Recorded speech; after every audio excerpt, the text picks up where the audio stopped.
Hey, it's Louie here from the camera store, and my staff pick today is the PhotoRepublik filter system.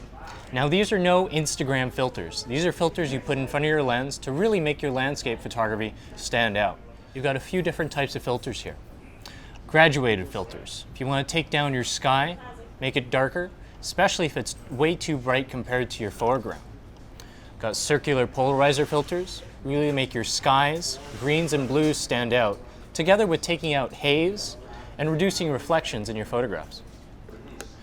Straight up neutral density filters will also let you do long exposures in bright conditions. So I've got in my hands today is the PhotoRepublik filter holder kit.